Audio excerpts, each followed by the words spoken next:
And we've incorporated some of the standards already. So, for instance, we have fresh fruit every day at our schools, and that was very much welcomed by the students.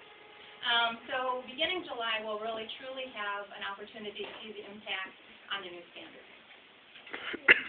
One follow-up question, and I don't know if you'll know this, but I was wondering if the change in the meal was communicated to the students in any sort of educational venue. Great. This is relatively a new announcement for us. We just actually received approval last week to move forward. We will be doing a whole campaign around the new standards, both in the schools and within our community, so that everyone knows the efforts that we're making. And if I could just speak to some of the things that we're going to be working on together. We have contacted many of the organizations in Chicago that work with schools and many of the organizations that provide nutrition education and actually opportunities for physical activity. And we have been meeting with them and working with them, letting them know that this change is coming and asking them if they would, work with us and coordinate the message that would go out not only to not only the students, but also principals, parents, and teachers. And in fact, one of the things that we'll be launching in the fall is a program called Advocates for a Healthy Classroom. We'll be working with teachers.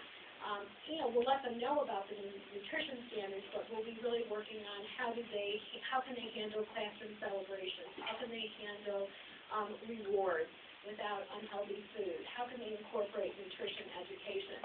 So we certainly understand very well that if at the end of the day, healthy food is being offered and eaten, it really will take the incorporation of all of those in a school setting, along with many of our community partners. And actually, we've also been partnering with the USDA in the Midwest in helping us pull this program together. Any other questions? Yes. My name is Ethan Genauer. I'm a journalist with DC Food for All. We are Washington, D.C.'s best food blog, dcfoodforall.com. And when I came in, I asked the kids where the jalapenos came from, because I'm from New Mexico. I lived there recently for 2 years. And I thought maybe these peppers are from New Mexico, but they're not. They're from a can. And I understand that we can't always have all fresh foods, but wouldn't it be great if they could grow those foods at their school and then eat them too? I'm also a school garden teacher. I volunteer in D.C. with a school garden. And there's a campaign for a school garden at every school in the country. And I want to ask if these kids would support that. Okay, well, I can I make one quick comment and see if Carrie or one of your teammates wants to answer. In Chicago, the mayor has an initiative to have a garden in every school.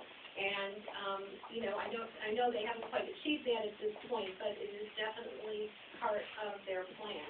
And as Louise mentioned, Chicago Public Schools also does have a regional procurement program where they're working with local farmers to create a supply chain that will allow us to incorporate regionally grown fruits and vegetables into the menu throughout the year.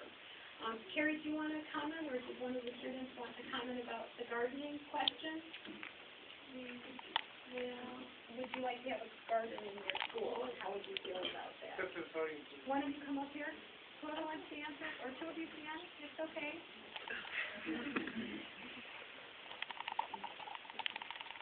I think having a garden in our school would be a good idea, because in my grammar school we had a garden right next door, and they used to let us come in there and pick some of the vegetables. And I think that would be a good thing, get the students involved in the school, like they had the students growing and stuff. And also they'll feel really good because they get to eat what they grow and all their hard work to pay out. Mm-hmm.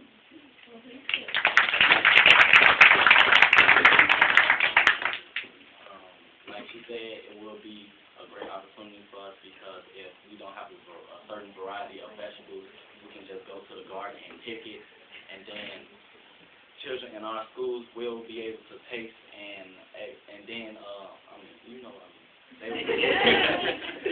they would be able to taste and have a great experience with different kinds of vegetables. And I know most public school students, they don't have a variety of food. They can't afford this certain kind of food, and with this garden, it will help them in our dishes because we're young chefs. We like to experiment with certain foods, and that would be a great opportunity for us also. And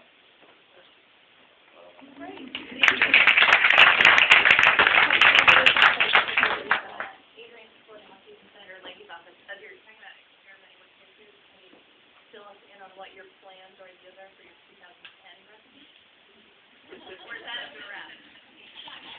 can you repeat what you said? You're talking about experimenting. What are your plans for what's your winning ideas from your team for 2010? In 2010, we won't be participating in that competition, but I would like to be a certain mentor for those children. And with this garden, like I said, experimenting, I can explain to the students how and what to do with this vegetable, and like with these vegetables, we can make up dishes that people never heard before, like creating our own dish. Because like I said, I want to be a chef when I grow up, and that would be good for me. Just so you know, there are 15 teams that compete, and they're all part of the 3-year culinary program, but they enter when they're sophomores. So the students that participate in the team are juniors, and we generally have a whole new group of students come every year. Because the students, as part of that nutrition education, they have a mentor that works with them, so it's a whole education process for those students. We also are doing a national, and it's on November 4th, so put it on your calendar to come to Chicago. It's a fun event. We are doing a national Cooking Up Change contest and have challenged students around the country to submit their ideas. There's both a high school division and a college division. And we'll be selecting 6 schools to go to Detroit and compete. And that contest will be held in conjunction with the National Pharmacy School Conference in May. So, another question? Yes? Hi, I'm Malia with CDC representing WLS Chicago.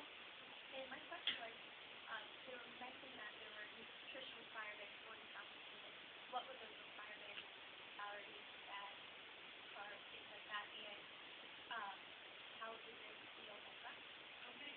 Well, I'm going to ask to come up and help answer that question. The students used the Balanced Choices guidelines that were established by Charles Thompson Hospitality, which is the food provider.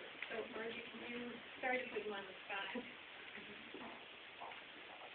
Hi, everybody. Part of this challenge was to teach the children how to develop a school menu based on the restrictions that all schools across the country need to develop their menus as stated by the USDA. So for a middle school menu or high school menu, that would be between 700 and 850 calories per meal, which might sound high to the adults in the room, but understand that students at that age need a lot more calories than we do. And the meals also require that the fat is 30% of calories from fat, less than 10% of calories from saturated fat. Are there any other questions about the nutrients?